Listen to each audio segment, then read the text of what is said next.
오늘 말씀은 출애굽기 7장 1절에서 13절까지 말씀입니다. 귀가 닫힌 완악한 마음이라는 제목으로 함께 나누겠습니다. 우리가 믿음을 갖고 살아가기를 원합니다.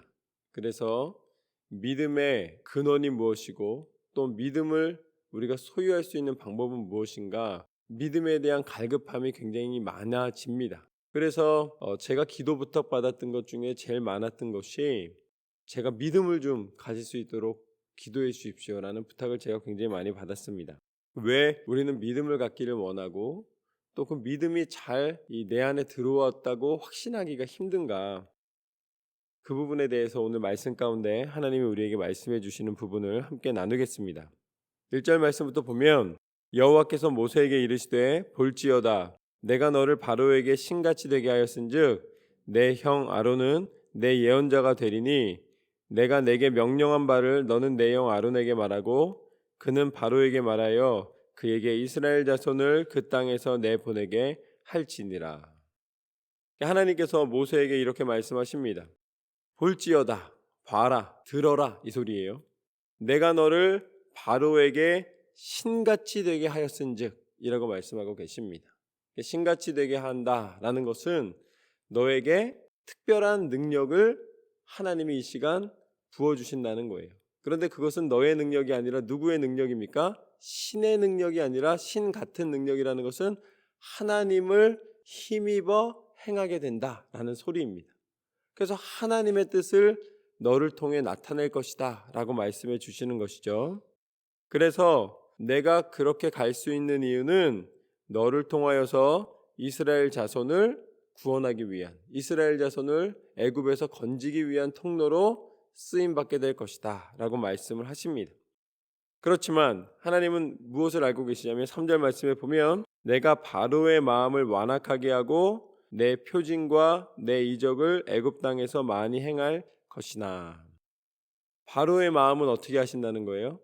바로의 마음은 완악하게 하겠다라고 말씀을 하십니다. 그렇다면 하나님이 마음을 이렇게도 하고 저렇게도 하실 수 있다면 굳이 하나님께서 우리한테 믿음을 가지라고 말씀하실 필요가 없는 거잖아요. 그냥 다 믿게 만들면 되는 거 아니에요.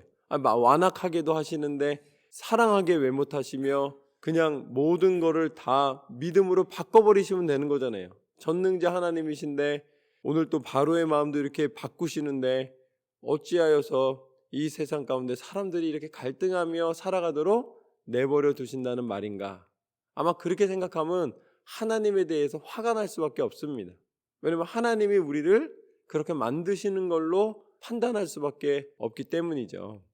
그런데 여기서 말씀하고 계시는 바로의 마음을 완악하게 한다라는 것은 이 원죄로 말미암아 이미 분노가 있고 이미 죄성이 있고 이미 질투와 어떤 그런 못된 근성들이 있다면 하나님이 그걸 어떻게 하신다는 거예요?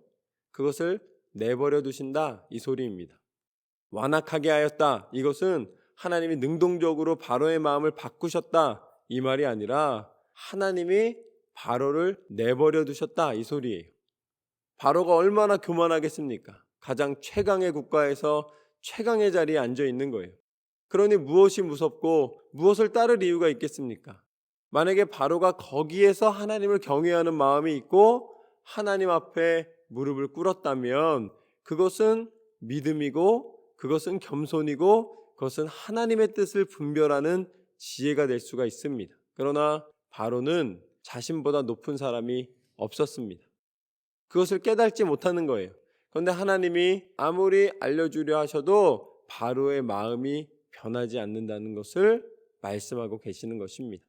내가 바로의 마음 가운데 이 변화를 받을 수 있는 어떻게 보면 기회를 허락하지 않으시는 것입니다. 그냥 그대로 내버려 두시고 그가 믿음을 가질 수 있는 어떤 상황을 만들지 않고 계시다 이 소리입니다. 만약에 바로가 갑자기 죽을 병이 걸렸어요. 그럼 바로가 어떻게 될까요? 하나님 바로를 먼저 치셨으면은 그럼 바로가 죽을 병에 걸려서 막 이제 죽기 일보 직전인데 모든 의사들을 데려다 왔더니 아무도 못 고치는 거예요. 그리고 요술사나 마술사나 다 불러봤더니 아무도 뭐 귀신이 들었든 뭐했든 어떤 상황이든 그것을 해결해내지를 못하는 거예요. 그때 모세가 딱 나타나가지고서는 딱 손을 대면서 치료를 해줬습니다. 그럼 어떻게 되는 거예요? 바로의 마음이 당연히 바뀌겠죠. 왜냐하면 자신이 죽을 수밖에 없는 그런 상황인데 그 상황을 혼자 이길 수 없다는 걸 깨닫게 됐으니까. 그런데 하나님은 바로를 치지 않으시고 바로를 깨닫게 하십니다. 근데 그게 이제 하나님의 섭리입니다. 바로를 이 순간에 변화시키신 게 하나님의 목적이 아니라 하나님의 목적은 무엇이에요?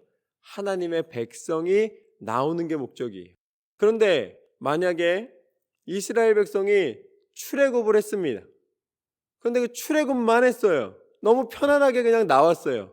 그러면 그들이 하나님을 알 수 있을까요? 없을까요? 하나님을 알 수가 없는 거예요. 그러면 이 이스라엘 백성이 광야를 지나갈 수가 없는 거예요. 이스라엘 백성이 하나님의 뜻 가운데 광야를 지나 하나님의 약속의 땅에 가기 위해서는 이스라엘 백성 가운데서도 하나님을 발견하는 뜻이 이루어지는 하나님의 영광을 바라보게 하시는 하나님의 능력을 보게 하시는 시간이 필요한 것입니다. 그래서 하나님은 어떻게 하시는 거예요? 하나님은 바로의 마음을 바꾸는 것보다 지금은 이스라엘 백성을 하나님 백성 되게 만드시는 것이 지금 먼저였던 것입니다. 그러시기 때문에 하나님은 바로의 마음을 내버려 두시고 오히려 그것을 사용하셔서 이스라엘 백성의 광야길을 준비시키고 계신 것입니다. 그래서 바로의 마음은 그냥 완악해 있습니다. 그런데 이 4절 말씀처럼 바로가 너희의 말을 듣지 아니할 터인즉 내가 내 손을 애굽에 뻗쳐 여러 큰 심판을 내리고 내 군대 내 백성 이스라엘 자손을 그 땅에서 인도하여 낼지라. 하나님은 사람의 마음을 바꾸지 않으십니다. 하나님은 사람의 마음이 바뀔 수 있는 기회를 주시는 분이세요. 하나님 만약에 우리 마음을 마음대로 바꾸실 수 있다면 아마 우리의 마음 가운데 하나님은 믿음을 주시고 사랑을 주시고 그러실 거예요. 그런데 그거는 우리 안에서 형성된 자발적인 것이 아니기 때문에 의미가 없는 거예요. 그냥 로봇이랑 다를 것이 없는 것입니다. 내가 만들어 놓은 것과. 그러나 하나님은 우리한테 기회를 주십니다. 그래서 하나님을 진정으로 사랑하는, 그때야말로 진정으로 사랑하는 사랑을 고백할 수 있도록 만들어 주시는 거예요. 내가 내 손을 애굽에 뻗쳐서 큰 심판을 내리고 내 군대 내 백성을 내가 그 땅에서 인도해 낼 것이다. 하나님의 땅으로 다시 이끌어 갈 것이다. 그때 5절 말씀처럼 내가 내 손을 애굽 위에 펴서 이스라엘 자손을 그 땅에서 인도하여 낼 때에야 애굽 사람이 나를 여호와인 줄 알리라 하시매. 결국은 이스라엘 백성에게 먼저 마음이 있으시기 때문에 바로의 마음을 내버려 두시고 이스라엘 백성을 건져내셨습니다.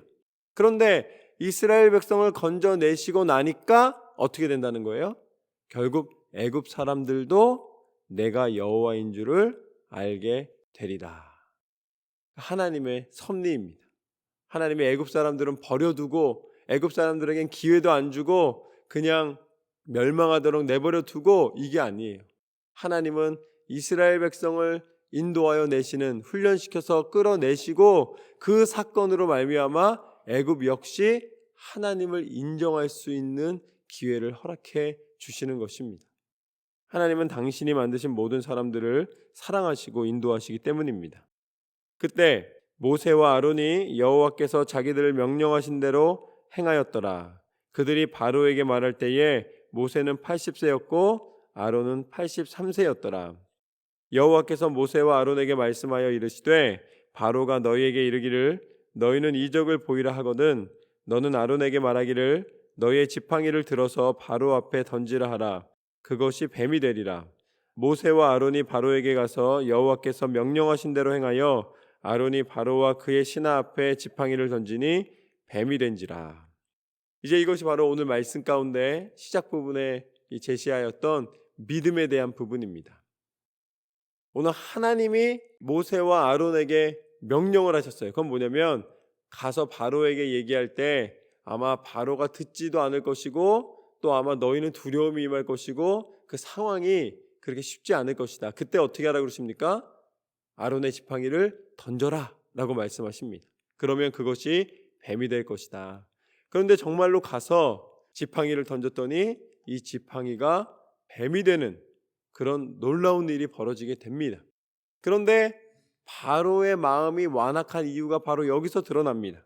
그게 뭐냐면 11절 말씀에 보면 바로도 현인들과 마술사들을 부르매 그 애굽 요술사들도 그들의 요술로 그와 같이 행하되 각 사람이 지팡이를 던짐에 뱀이 되었으나 아론의 지팡이가 그들의 지팡이를 삼키니라. 악한 영도 세상도 하나님 흉내는 낸다는 것이죠. 마술사를 부르고 술사들을 불러서 이 똑같은 일을 행하게 하는 것입니다. 그들의 지팡이를 던지니까 그 지팡이가 뭐가 됩니까? 뱀이 되는 거예요. 악한 영도 사단도 똑같이 하나님을 흉내내는 거예요. 그런데 결론은 뭐냐면 아론의 지팡이가 그들의 지팡이를 어떻게 했다고 나와 있습니까? 삼켰다. 이것은 그들의 지팡이라고 표현되어 있는 것은 보면은 아론의 지팡이는 하나잖아요. 아론이 여러 지팡이를 가져가서 확 던진 게 아니라 아론 자신의 지팡이를 던졌지만 아무리 세상의 권세가 여러 모양으로 다양하게 공격하고 유혹하고 넘어뜨리려 한다 할지라도 우리는 하나로 이기는 것입니다. 그건 뭐냐면 하나님이 주신 것으로 이기는 것입니다. 하나님의 말씀의 능력과 하나님의 뜻이 이루어질 때에 어떠한 것도 다 소용이 없다는 거예요. 하나님의 능력이 세상의 능력을 이기는 것입니다. 그런데 여기서 믿음이 드러나는 거예요. 사람은 자기가 생각하는 것과 자기가 믿는 것을 가지고 살아가게 돼 있습니다. 그런데 하나님이 말씀하신 것을 행하는 것은 세상을 이기는 능력이 되고 믿음이 되는 거예요. 그런데 자기가 가지고 있는 힘으로 내던지는 것은 믿음처럼 보이지만 그것은 아무런 소용이 없음을 하나님이 알게 해주시는 거예요. 아론이 던진 지팡이가 뱀이 되는 것과 애굽의 술사들이 던진 지팡이가 뱀이 되는 것은 모습은 똑같은데 하나는 하나님으로부터 온 것이고 하나는 사단으로부터 온 것입니다. 그렇기 때문에 같은 결과처럼 보이지만 전혀 다른 거예요. 하나는 생명이고 하나는 죽음입니다. 하나는 하나님의 능력이고 하나는 사단의 유혹이에요. 이거를 구별하지 않으면은 우리는 하나님의 것인 줄 알고 우리는 세상에 속을 수밖에 없다는 것입니다. 우리는 하나님의 것에 머물러야 되고 하나님의 것에 우리는 우리의 인생을, 삶의 발걸음을 온전히 맡겨드리고 따라야 되는 것이죠. 그런데 문제는 뭐냐? 우리가 하나님 앞에 간절히 구하면 하나님이 주세요. 근데 문제는 뭐냐면 요즘은 보니까 믿음이 없는 게 문제가 아니에요. 믿음이 흔들리는 것이 위기입니다. 내 마음이 흔들리는 거예요. 그래서 예전에는 믿어졌어요. 믿음의 확신이 있었어요. 그런데 자꾸 상황이 반복되면 때로는 믿음이 더 강해질 수도 있지만 때로는 의심이 들어올 때가 있습니다. 때로는 교만이 들어올 때가 있어요.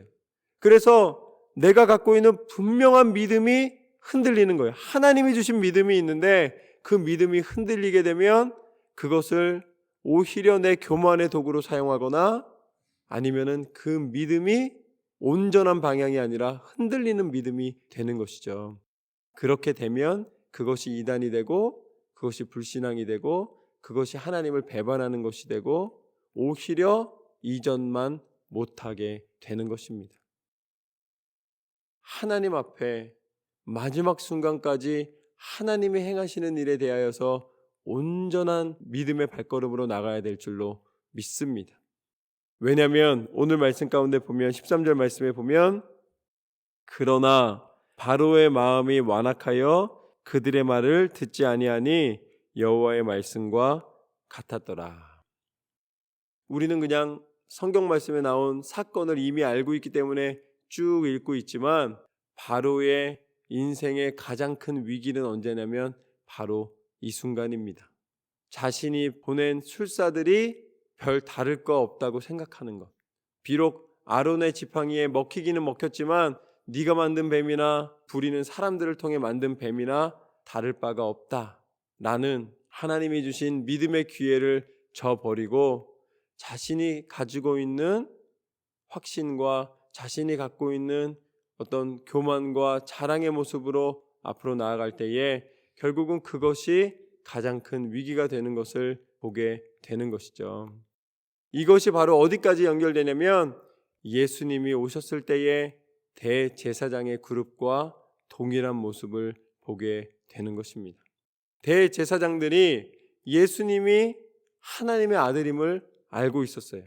왜냐하면 예수님이 행하시는 일과 예수님이 가르치시는 일이 자신들과 같지 않았기 때문입니다. 그렇다면 내가 가르치는 것과 예수님이 가르치는 것이 동일한 성경을 갖고 가르치는 거예요. 그런데 예수님이 가르칠 때에는 무엇이 나타납니까? 능력이 나타나는 거예요. 그런데 대제사장들이 가르칠 때에는 어떤 일이 나타나는 거예요? 그런 능력이 나타나지 않는 거예요. 그러면 대제사장들은 그것을 알고 있기 때문에 오늘 바로와 같이 분명히 내 술사들이 보낸 뱀이 죽게 되는 것을 본 것처럼 이 말씀의 능력이 나타나는 것이 다르다는 것을 보았을 때에 대제사장 그룹은 어떻게 했어야 되냐면 예수님을 인정해 드렸어야 되는 것입니다. 그러나 그들이 인정하지 않았고 오히려 예수님이 없으면 내가 갖고 있는 능력이 더 강하게 보일 거라고 그걸 믿은 거예요. 악한 믿음을 가지게 된 것이죠. 그래서 예수님을 십자가에 달려 죽게 만들고 예수님만 없이 하면 자신의 것이 다 이루어질 것이라고 생각했던 그 악한 생각이 바로 오늘 바로의 모습과 동일한 것입니다. 그러나 마지막에 예수님이 십자가에 달려 죽으신 것처럼 보였지만 그 십자가는 하나님의 지혜였고 이 십자가는 하나님의 능력이었고 세상의 모든 이 다양한 세상의 유혹과 술수를 다 먹어버리는 모든 것을 다 깨고 이기시는 죽음의 권세를 무너뜨리시는 십자가의 능력을 나타내신 줄로 믿습니다. 아론이 던진 지팡이는 바로 예수 그리스도의 십자가인 것입니다. 세상이 절대로 넘어설 수 없는 하나님의 능력입니다. 그래서 십자가를 통하여 하나님은 이 땅의 어떠한 유혹도 무너뜨리시고 하나님의 능력을 증거하신 줄로 믿습니다. 다시 부활하시사 진정한 생명과 구원과 하나님 나라의 소망을 우리 가운데 허락해 주셨습니다.